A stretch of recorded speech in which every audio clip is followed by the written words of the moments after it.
Okay, well, it's a pleasure to have Dr. Aaron Littman and Mohammed Elnaiem here for a conversation we're going to have about pressing issues associated with this moment of much turbulence and problem around the globe, linked to the COVID pandemic, the COVID-19 pandemic. And let me just allow you guys to both introduce yourselves. Aaron Littman's in the law school at UCLA, and Mohammed Elnaiem is a PhD student here at the University of Cambridge. So Aaron? Sure, it's a pleasure to be with you. Thank you for including me in this conversation. So I am one of the Binder Clinical Teaching Fellows at UCLA Law School. I teach a police misconduct and a prisoners' rights clinic at the law school, and my connection to Cambridge is that I studied criminology at Cambridge before attending law school in the United States. And I'm also at UCLA the deputy director of the COVID Behind Bars data project, where we try to develop and make available as much data as possible about what's happening in our prisons and jails during the pandemic. All right. And great. I look forward to learning a lot from you in this conversation. And Mohammed? Yeah, so I am a PhD student in sociology, but I focus specifically on historical sociology. And one of my main focuses is on the reparations, global movement, but also in particular, the reparations movement in the Caribbean. So 15 CARICOM states, 15 Caribbean states are part of an organization called CARICOM, and they're demanding reparations back from countries in Europe. And I'm just looking at this moment as a moment that took a long time over the course of the struggle for Black liberation. And I tie that in with how we tell the stories of the past and about the relationships between systems like capitalism and slavery and patriarchy, and how they came to the current moment and are leading to these kinds of uprisings and what they mean. Yeah, well, so there's a lot to talk about. I look forward very much to this conversation. Let's begin with a little bit of context with respect to the impact on the prison system of the COVID-19 pandemic in the United States. Aaron, I know you know quite a bit about that. If you could talk a little bit about the disparate suffering of people in the prison system, the asymmetric impact of the COVID pandemic on people who find themselves incarcerated. Sure.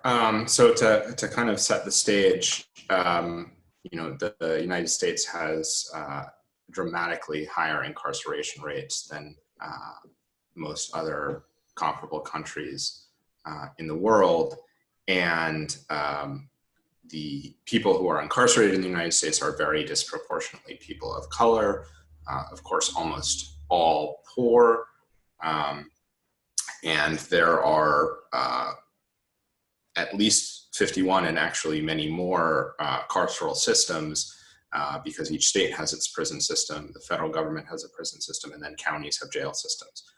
So we're talking about a lot of facilities and a lot of jurisdictions.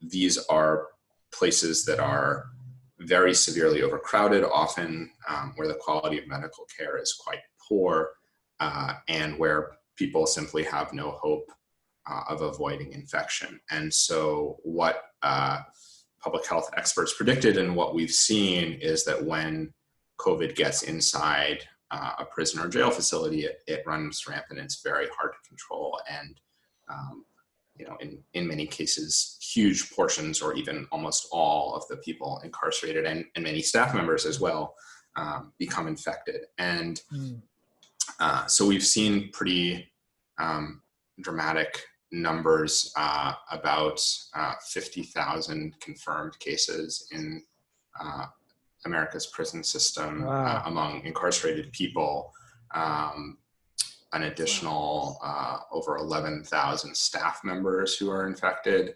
and over 500 confirmed deaths. And among incarcerated people. There are reasons to think those numbers are actually low. Certainly the infection rates, because testing hasn't been adequate in many places. And so even though people seem to be getting infected right and left, many people aren't being tested. But also death rates, what's counted as a COVID-related death is different in different jurisdictions. And if somebody hasn't been tested, but dies with relevant symptoms, then they may or may not be reported as a COVID death. So there's been a significant amount of litigation about this. There have been efforts to get people released, to protect them in the courts for reasons that I could talk about if we're interested later. Those have been almost entirely unsuccessful, except at very small scale, because the American federal courts are extremely hostile to prisoners' rights claims. There have been some significant drops in population in county jail systems, although some of those are going back up now.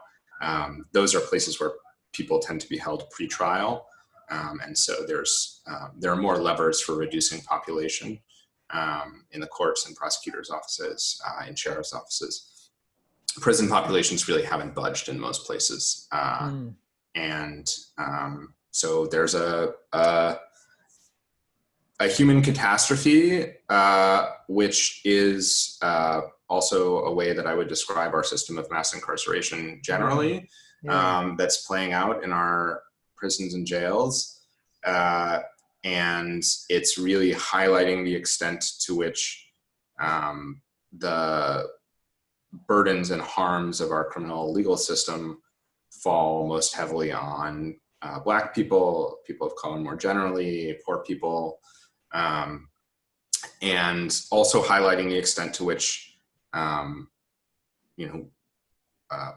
people who practice in this area would always say that health behind bars is community health, but this is drawing that connection really very powerfully and making clear that even if we, in some misguided attempt to lock away problems in our society, incarcerate people, we actually can't protect ourselves from the harms that we do there, and need to come up with other more public health oriented responses. So that's a place to start. We can say more about any piece of that. But. Well, yeah, there's a lot there to digest. I think it's very interesting how you end there by talking about the way in which the pandemic really sheds light on the broader inhumane conditions in the American carceral system.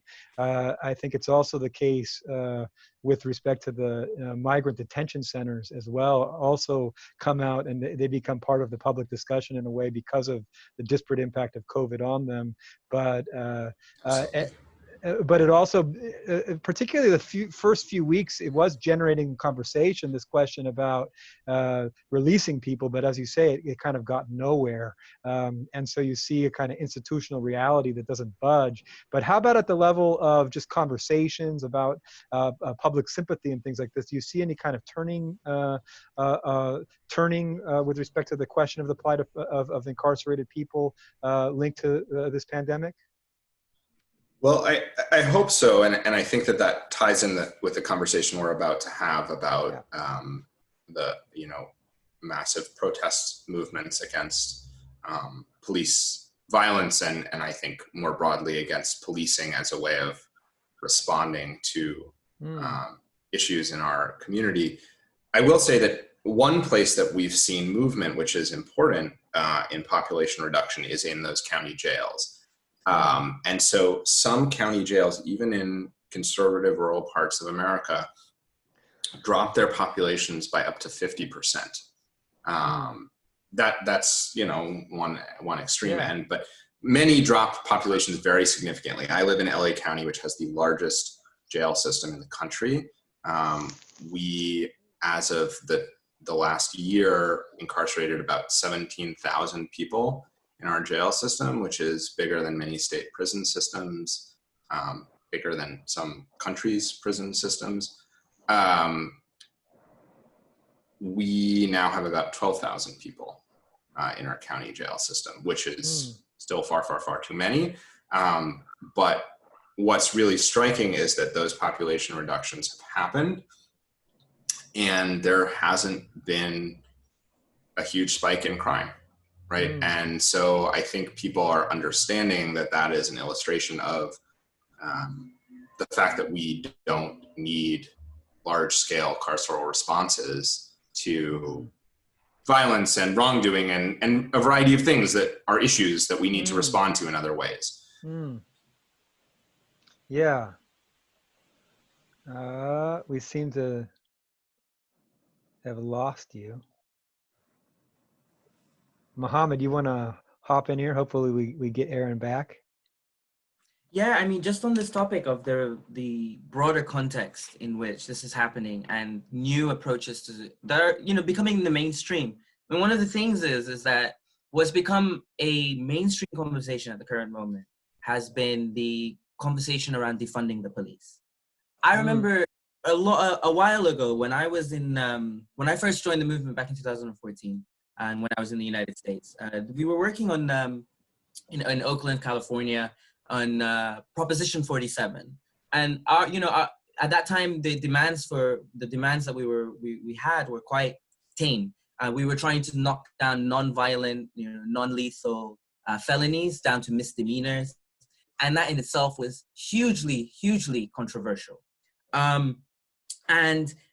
Among that, you see, you could say even on the more left-wing side of that movement, I mean, even then we still had the ability to bring in faith-based organizations and that kind of stuff into Proposition 47 and get the ball rolling. But even among that, on the left wing of that movement would be, the prison abolitionists. There were organizations like Critical Resistance, etc., and they were advancing things like defunding the police, as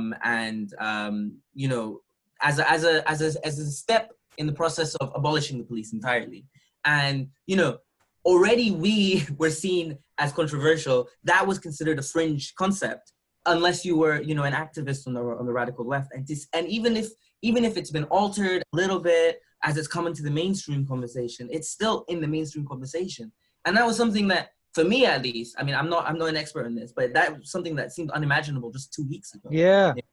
So these protests have become, they've changed the national conversation about what are the role of the police, what are the role of prisons, and maybe it's amid a pandemic kind of moment where people start to question everything they thought was things that they could just take for granted, ideas that they could just take for granted. Yeah, I mean, certainly with respect to the whole question of policing, the broader question of policing. I mean, it was a few days ago in Minneapolis, they're talking about disbanding the police, which is something that's just unthinkable. It was just unthinkable, as you say, a couple of weeks ago, even though it was something that people in activist circles talked about. The fact and we're pushing for years. And we're pushing for years without getting very far, or seemingly getting very far. All of a sudden, it sort of spills into a mainstream public debate with lots of people talking about defunding the police, etc.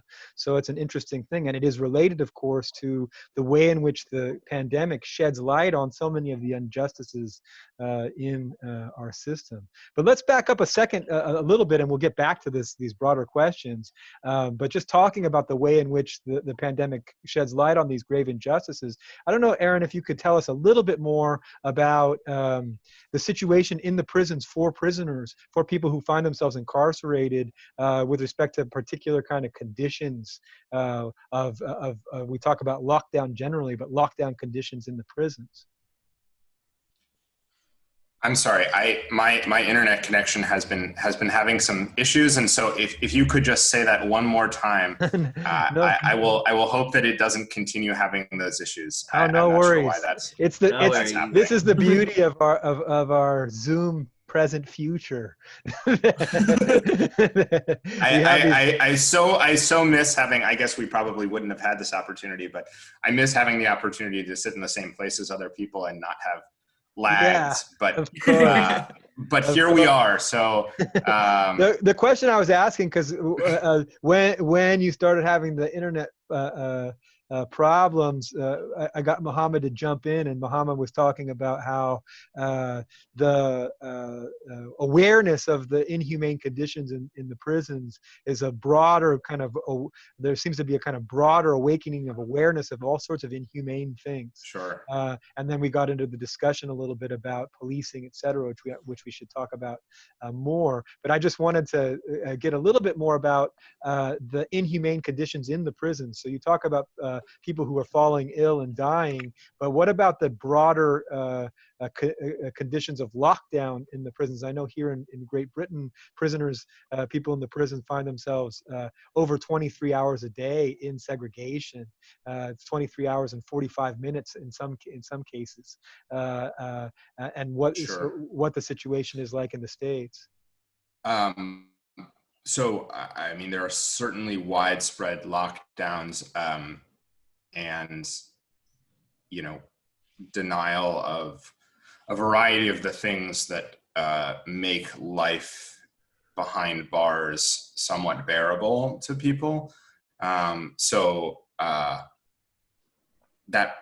ranges from access to other kinds of medical care. So, obviously people need care for COVID, but they also need care for a variety of other issues. One of the things we're being reminded during this pandemic is that we incarcerate a lot of older people in this country, many of whom have, serious chronic medical issues, like all of us do when we get older. And so, people need cancer treatment, people need dialysis, people need mental health care, people need, all sorts of checkups and variety of things that many are not getting. Also, prisoners' access to people outside prison walls has really profoundly been cut off. So one of the first steps that most prison systems took, and now I believe all prison systems have taken, is to cut off visitation. I don't mean to suggest that that's not a rational response to an infectious disease pandemic, but it's meant that people don't have access to their loved ones. It has been replaced in some cases by more availability of things like email messaging or video conferencing. One of the problems there, of course, is that all of those services are operated by corporations that have profit incentives, and so people have to pay to use them. And so it's not really certainly not a good replacement to seeing somebody in the flesh, but also not an available replacement for some people. And we've also limited access to lawyers in many cases, which is really deeply problematic. We've heard some really horrendous stories of family members who aren't told that their loved one is sick until they are notified to come retrieve their body. Family members who aren't able to see their loved one, even by video before they die. So it's that kind of cutting off from the world even more extremely than is normal is, I think, one of the worst parts of this experience for people who are incarcerated that I've heard about. Another is the lack of information and fear. Prison and jail is a scary places to be in the best of times. And now you're hearing about a pandemic sweeping across the country on the radio or on the TV.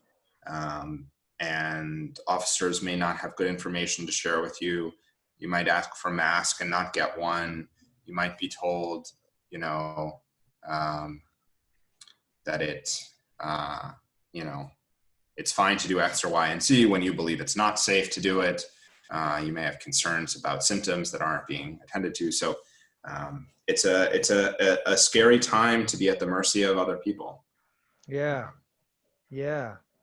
And like you said before, it really shines light on the inhumane conditions uh, in the prisons in general, but it exacerbates the inhumanity of those conditions. Absolutely. Yeah. So I wanted to maybe open up the broader conversation because because this theme about the pandemic shining light on and exacerbating inhumane conditions.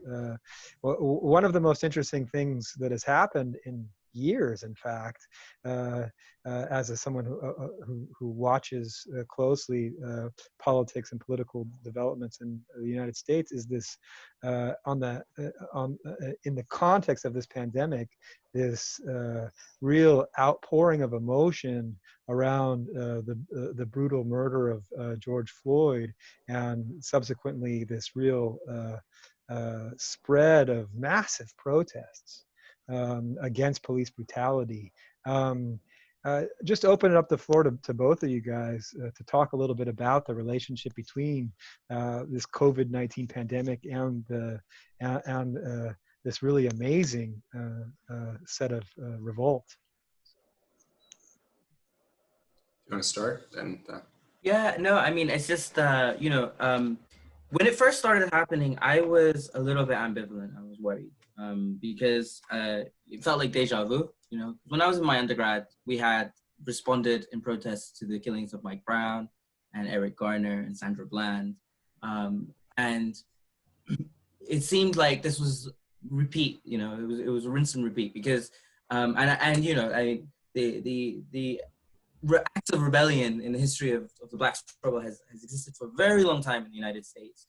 And a lot of the times it's in response to police brutality. Some of the most foundational moments in the history of the Black struggle have always been in response to police brutality. So as in the beginning, a lot of people were sort of standing in solidarity, and it seemed way more widespread. I was a bit ambivalent, but I think that's given up some more optimism on my side, because it's been just incredible to see people from all across the world in hundreds of cities across the world rise up in feeling that resonated to them. Now, of course, that within the context of pandemic, that means that people are going outside of their homes and that they're dying from the from the spread of the virus. But I think that more broadly, I mean, the reason why so many people are dying in the first place is because they don't even have a choice whether or not to stay at home or go outside. And I think that you can see this as sort of like a shared symbolic solidarity of the fact that, the vast majority of Black people who do find themselves getting killed by police are put in those confrontations in the first place because they're not in the position, even economically, to just stay at home amidst a lockdown. They need to either work or they starve. And so it's to choose between the virus or it's to choose between death. And so if anything, like one of the beautiful things about these protests is that's become more generalized. People are saying, okay, it's beyond just, it's one thing to protest in solidarity. It's another thing to protest in the midst of a pandemic. I mean, that really shows that you really stand with what's going on, and I really, really resonated. And I think that's been one of the most shocking things about the way the protests today. Yeah. Yeah, I think I want to echo something that I heard Mohammed saying earlier about the extent to which it's easy to see these protests as sort of organic swellings of anger, and they are that, but they're also the result of tireless work by organizers for years and actually really decades. And I want to kind of elevate and focus on one argument that I hear those organizers and movement leaders making, which is that we need to defund policing and end the carceral response to social problems for two reasons. One, because it's harmful, and B, because it costs so much money that could be spent on things that we do need. Yeah. And I think that one of the things about the pandemic that is particularly vivid now is we're being reminded that there are actually important functions of government that we do need to fund, like hospitals, right? A few months ago, we're talking about how many ICU beds did we have and how many ventilators did we have and did we have enough? And I did a little bit of work on the way that COVID is hitting rural counties in America in particular. And in some states, we were looking at the number of people in jails in counties without ICU beds, with no ICU beds. And in some states, over a third of jail detainees are in counties that have not a single ICU bed. And so, these are places that have invested a lot of money in building a jail and incarcerating people and paying salaries for guards and salaries for police officers, and can't take care of somebody who gets critically ill. And so, I think that is another way that the pandemic is informing what's happening, that people are saying, no, we demand that these resources be spent on actually keeping us safe and healthy. Yeah.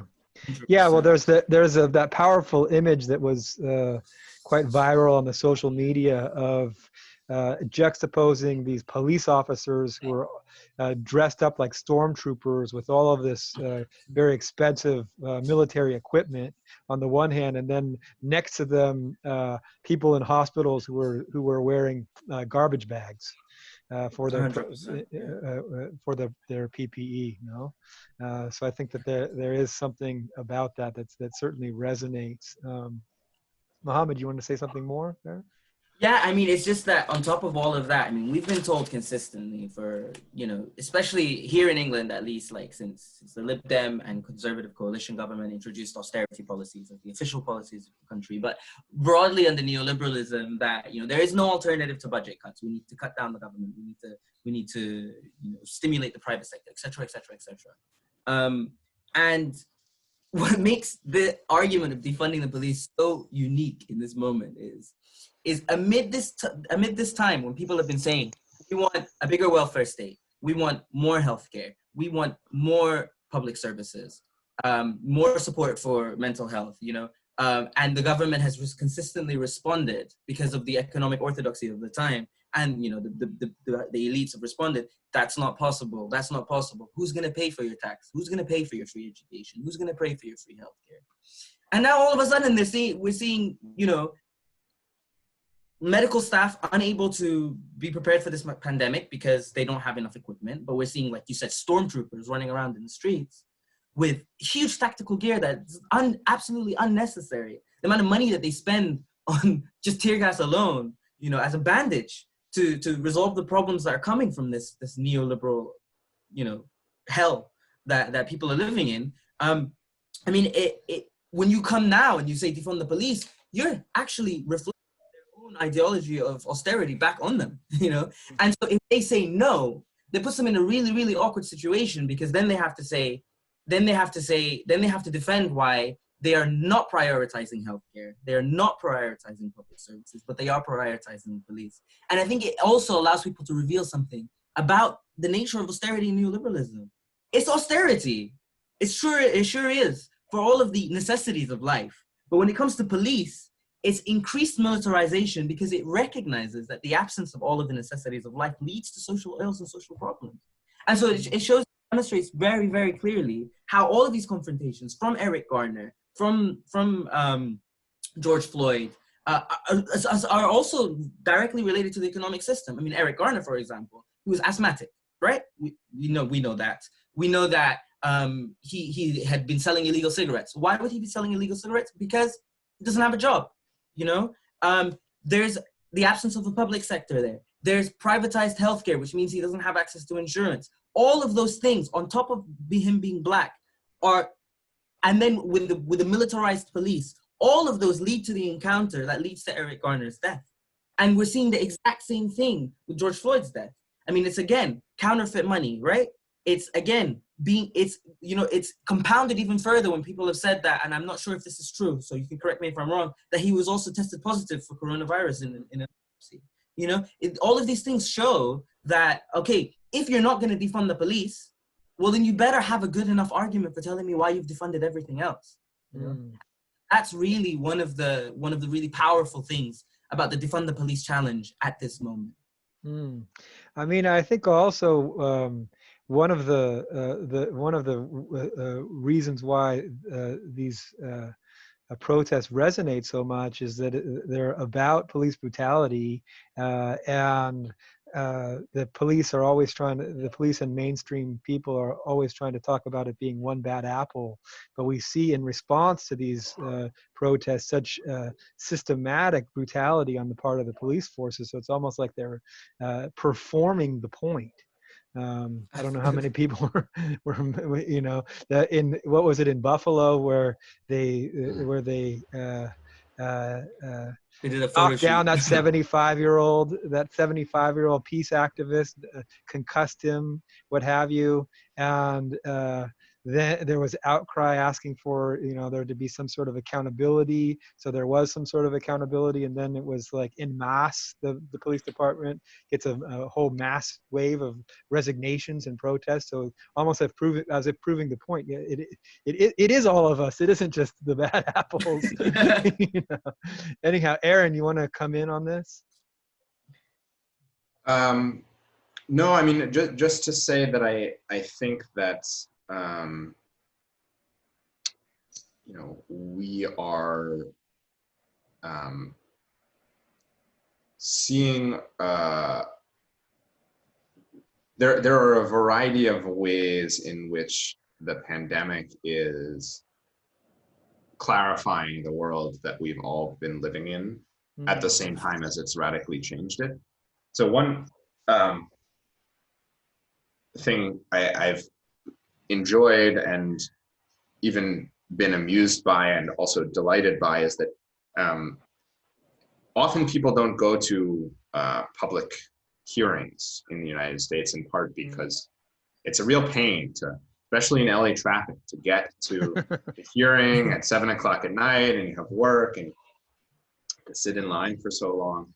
And now they're doing it on Zoom, which means that hundreds of people are showing up to these hearings. And person after person after person is calling out the non-responsiveness and, you know, outrageousness of the way that their government is functioning very eloquently.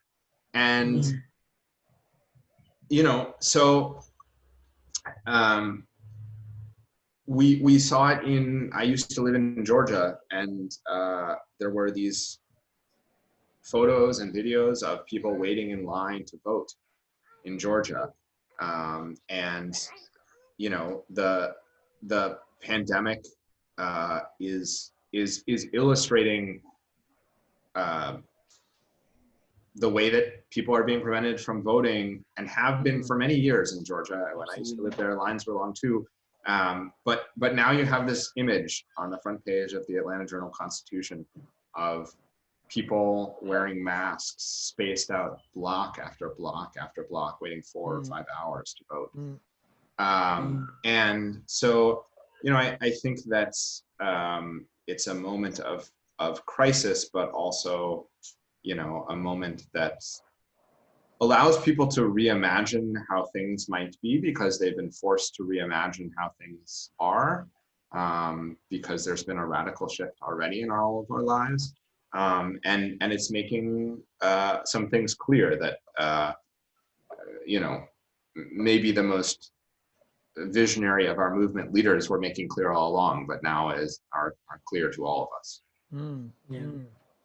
Yeah, I mean, just to hone in a little bit on the political moment in the United States associated with obviously the pandemic, the atrocious leadership, obviously, of the President of the United States and his behavior across the pandemic, and then also in response to the murder of George Floyd, in a way very much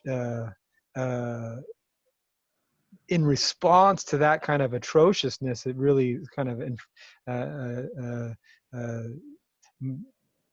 very much moves people to react. So that's a sort of on the American side. But then also very interestingly has been the resonance of this wave of demonstrations against police brutality across the globe.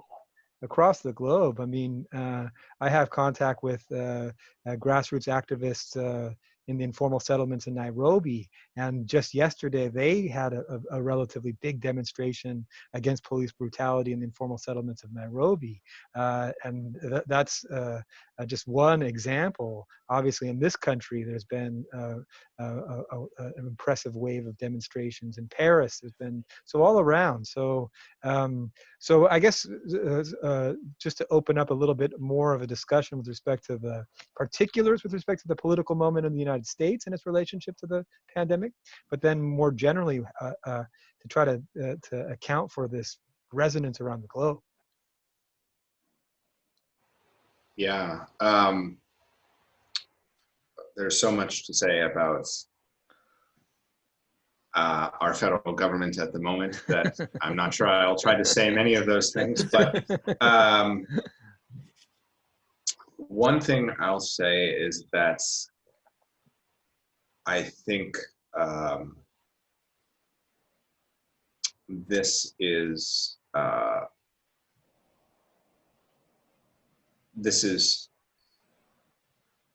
serving as a rebuke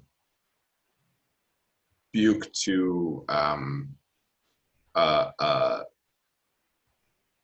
Republican ideology that well predates Trump, which is that you know,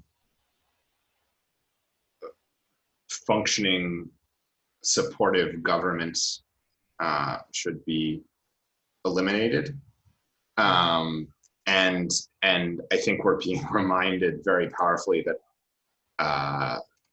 you know, there are some things we want the government to do and to do well, and that's handing over the reins of the nation to somebody who you know, wants to kind of enrich himself and his political cronies and undermine democratic norms has real costs, not just in sort of abstract terms, but in terms of death counts that keep ticking higher. So I think that's been quite powerful. I mean, I also think that, you know, what we saw in Lafayette Square outside the White House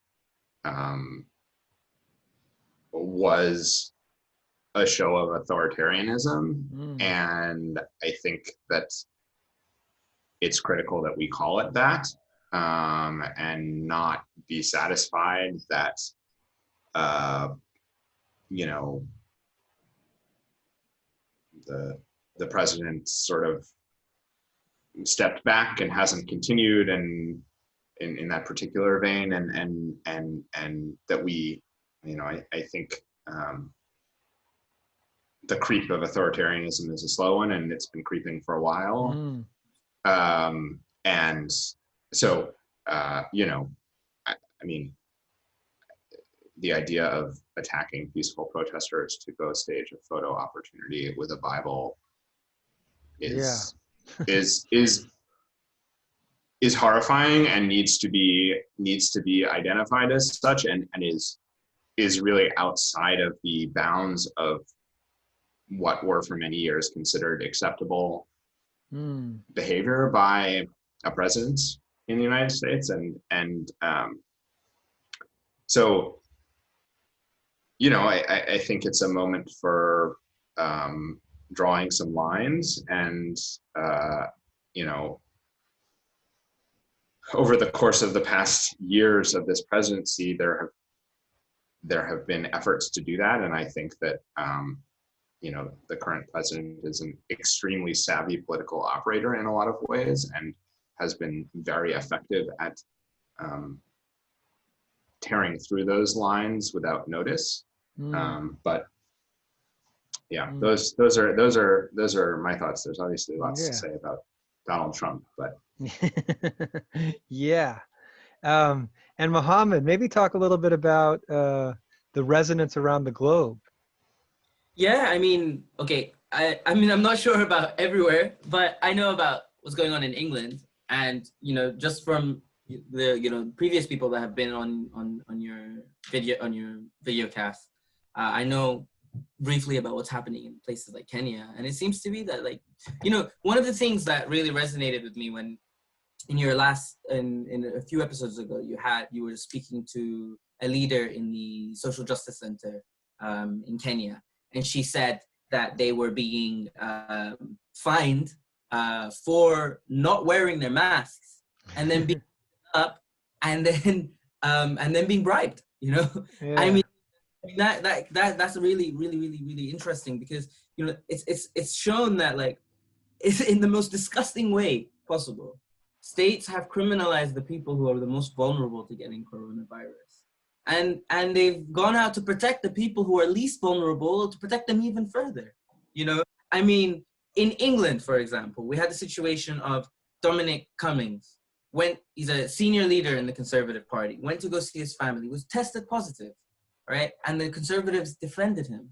But when you look at the amount of citations and fines that Black people are receiving, disproportionately high for being outside during the pandemic, and of all of that, if Cummings gets the virus, just like Boris gets the virus, we're gonna know for 100%. We're gonna be 100% certain that they're gonna have the best doctors working, But Black people are, disproportionately having a higher number of they have a higher risk of receiving the virus.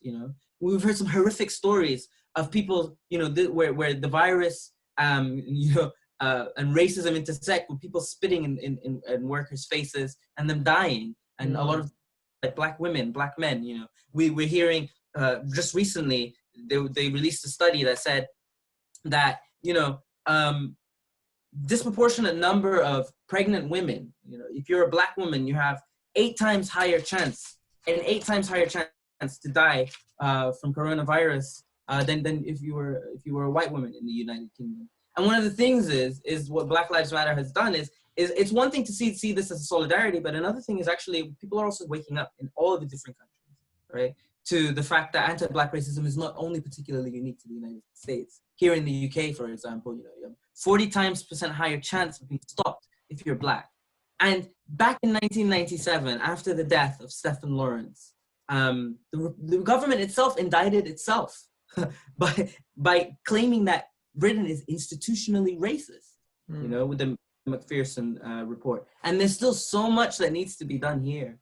And that's one of the things that that the George Floyd protests have done, is it's allowed Black people across the world, even in Kenya, even when the finger behind the trigger is a Black finger itself, they've been saying that it's hard, like, first of all, in the midst of a pandemic, either I go out or I stay at home, either I starve or I get the virus. But then on top of that, when I go outside, I have to deal with, first of all the economic conditions that led to me having the potential for being in a violent altercation that may lead me to being imprisoned. And then on a further level of that, all of the stereotypes and the racial implicit bias that's in the minds of many police officers that leads to that. I mean, that itself, when you're living in that reality, and then you see the murder of George Floyd, Black people are going to go out in the streets. Everybody's going to go out in the streets, and it opens up the conversation in so many different countries to talk about, the relationship between race, the economy, incarceration, and police brutality, and healthcare or pandemic. And that's been really what's happening. And so you have solidarity in many different countries, in Australia, and different groups of people are taking the opportunity to speak up about themselves, about the oppression that they face. For example, native people in Latin America, for example, are saying, and also Black people in these different countries are saying that, we're being oppressed. But there's been really interesting thing about the statues you know, the statues have been coming down. I mean, one of the most interesting things about the statue of Edward Colston, which came down in Bristol, you know, former slave owner, amidst its time, is you know, that's also an indictment about like what were the you know, what was the economic system that brought us to this situation, you know, over the long run.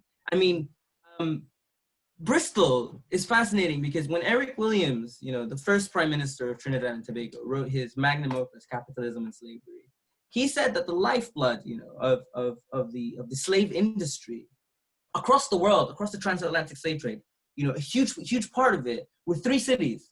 You know, he said it was Liverpool, Glasgow, and Bristol. And so when you have this sort of indictment of a huge slave owner, you know, and you're pulling down these statues, and then the Road to Wall campaign is coming back into gear in Oxford University, and then we're seeing the inspiration of that with, I just heard of a Christopher Columbus statue that was defaced. I mean, there's also not just a condemnation of the present, but a condemnation of, you know, our willingness to ignore or to even, you know, memorialize the people that got us to this point. You know, that got us to this point. And that's also what's been extremely fascinating about the global response to this virus. I mean, to this situation. But I mean, I just want to bring up one more thing as an example. My sister, she was in Malaysia. We used to live in Malaysia. I also had to deal with a lot of racism, anti-Black racism, not necessarily from white people, but anti-Black racism. And she was her boss, her former boss, has been in trouble these days about the fact that he made a billboard and made himself like the king of Africa, you know.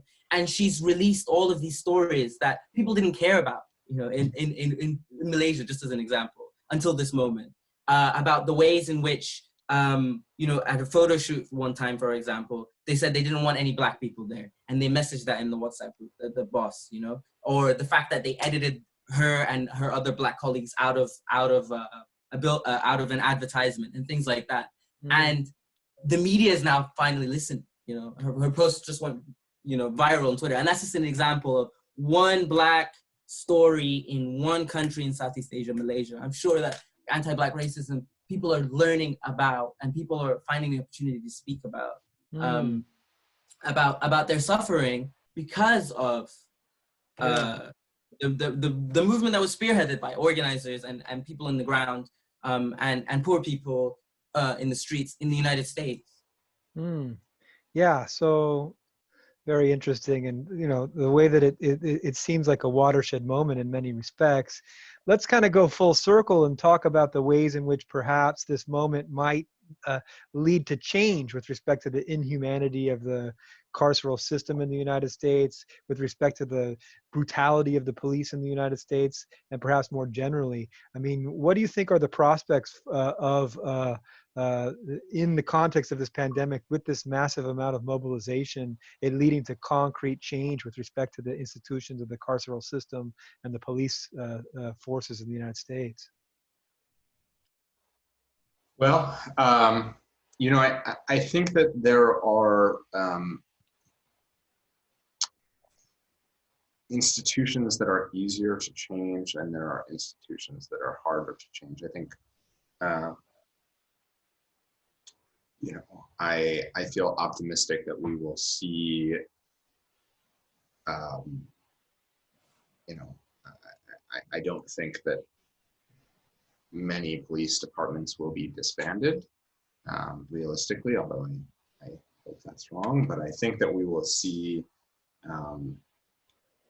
significant defunding in some places. I think we will see more aggressive and meaningful reforms in other places. You know, some of the reforms that have been proposed in years past were frankly just quite weak. And so I think we'll see moves towards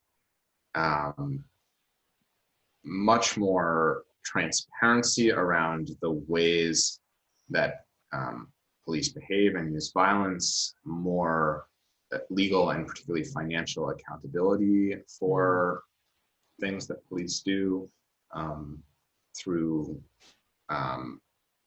shifts towards imposing that liability directly on officers or directly in departments rather than on the kind of municipality as a whole, which has historically kind of insulated them from real repercussions.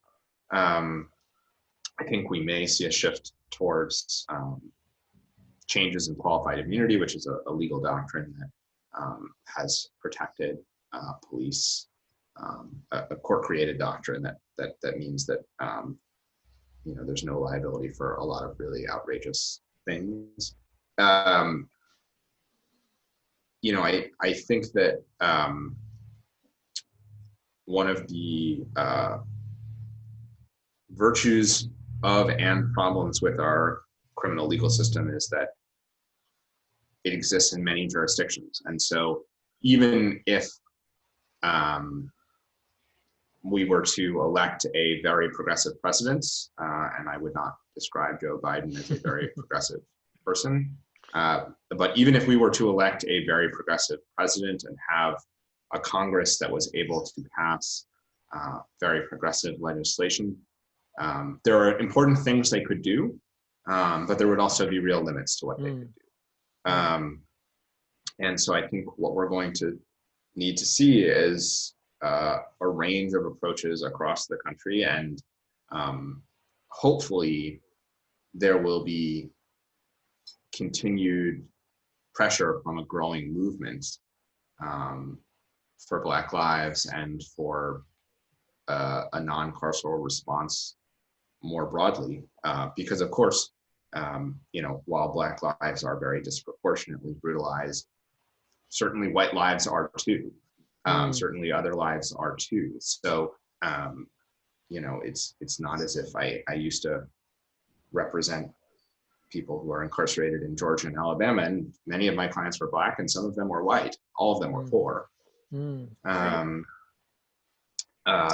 So, I think one of the most difficult problems is sort of reducing the size of the carceral state that we've built, because we, without leadership from governors or really aggressive retroactive sentencing reform, have people who are incarcerated serving incredibly long sentences, and it will take time to shift away from that without really dramatic sort of action on the back end. So, I think where the most exciting movement is right now, in my view, is in having the resources, at least in some places, to start imagining what fully fledged, fully funded alternatives look like. And being able to invest in that and try that out and have models of that are not, one-year pilot programs, but are real serious public health responses and mental health responses and community responses to social problems that of course need to be dealt with. One example I'd highlight is that, LA has a very large unhoused population, has for many years. And, there's plenty of housing in LA, but it's not available to people who don't have housing. And during the pandemic, because having people living on the street was a public health risk to others, the county paid for housing for thousands of people. And it turns out that the housing is there and the money is there. And, the LA Police Department, I believe, draws over half of the city's budget. So, there are straightforward responses actually to homelessness, which is could provide housing to people. Yeah. Right. And it turns out that it's expensive, but it's not nearly as expensive as the police are. So, I think that we will see built more robust alternatives, and hopefully have those as models to point to around the country. Yeah. Yeah. Very thoughtful. Mohammed, what do you think about this as a moment of change more generally? Yeah, I mean, for me, it's just, as I've stated, my position on the militarization of police is it's kind of like a band-aid to deal with all of the problems that you face when you take away like the basic means of subsistence of the vast majority of people. That's why they militarize the police in the first place, and that's why the austerity for everything except for the police. In fact, just put even more of a budget in, put even more money into it. And so what I worry about is all of these amazing tangible things that can be done in the near future, if they're not accompanied with a shift in the paradigm of, what people, what society needs, like change in a very fundamental understanding of what it means to be a citizen and what rights you have, including the rights to healthcare, the right to life, the right to walk in the street unaccosted, all of those things are going to need that fundamental shift in the economic sphere as well. And what I worry is that we find ourselves going into these cycles constantly. We have huge rebellion that goes on. We have huge changes in legislation. And then it ebbs and flows, dissipates. And the only people left on the ground are the organizers, but without the momentum that they have during the moment when there's millions of people in the street. And what that ends up being is it becomes easier for the state and easier for the governments, county governments, municipal governments, state governments, the federal government to ignore organizers, or, as they know that the pressure is gone. And then to roll back slowly, every single reform that's made, they'll roll back slowly and slowly. They'll hide it in a bill, for example. I mean, it will go to the point where until the next rebellion happens and it's rinse and repeat. And that's so what's necessary, absolutely necessary, is for all of those legislative efforts to take place, for a stronger movement. And this is where I'm a bit pessimistic, because we know, at least I feel like that's what I think is the problem, right? But we saw what happened with the Bernie Sanders campaign. We saw what happened with the Jeremy Corbyn campaign. And that's what makes me personally just a tiny bit pessimistic. And then on top of all of that, it's just like, what he said, what Aaron said is so true about the fact that, like, if you look at the vast majority of people who are suffering the most, it's the poor people, And it's going to be really, really, really important, going back to like Martin Luther King Jr.'s, final years, is that there needs to be an alliance, a coalition of poor people, and there needs to be a regular alliances, and there already are, definitely, but they need to be, constantly moving, constantly moving. And that's why, for example, in Mathare, in Kenya, slums, and you're seeing all of these social justice centers emerge in the slums. For me, that's a kind of model that actually is a source of inspiration, not just for Kenya or for Africa, but for the whole world.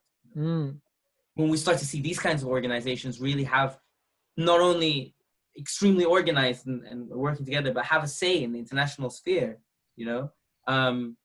then we might be able to hope that all of these reforms that we make, we can maintain them over the long run.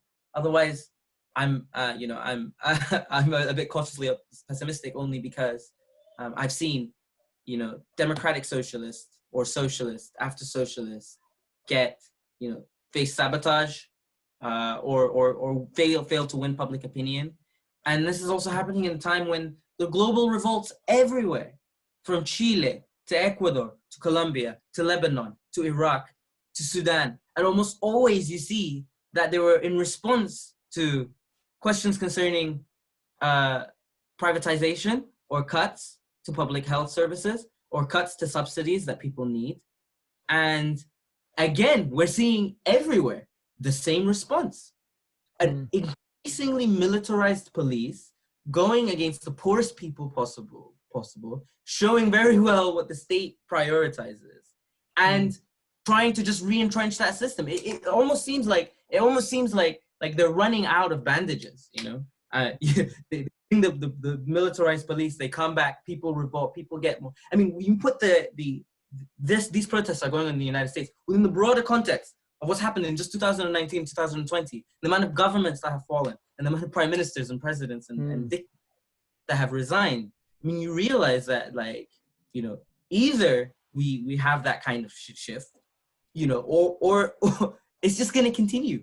It's just going to continue. It's not a coincidence. These things are these things are so interrelated with each other. And almost always you find that whether or not it's expressed in the ways in which women, for example, are beaten and suffering under the systems that we live in today, with the rapist is you dance that emerged from Chile and spread across the world, for example, whether indigenous people are rising up, or whether, you know, it's Black lives.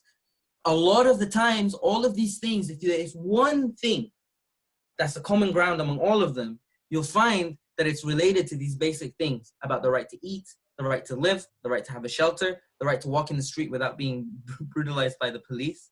And so, you know, all of what we're going to really need is more of an international spirit that connects these movements together, more poor people working together, and more pressure, you know, if not electorally, somewhere else, to have that shift in the economic system. This can't continue. This really can't continue. Yeah, well, that's very eloquent. Yeah, particularly when you factor in the unfolding climate catastrophe, the idea that this can't continue, I think, is a very powerful point. Yeah, well, thank you guys both. I mean, we've gone over an hour already. It went quite quickly for me, anyhow. Lots of terrain covered. Aaron and Mohammed, do you guys have any last words? No, it's just really, really nice to meet you, Aaron.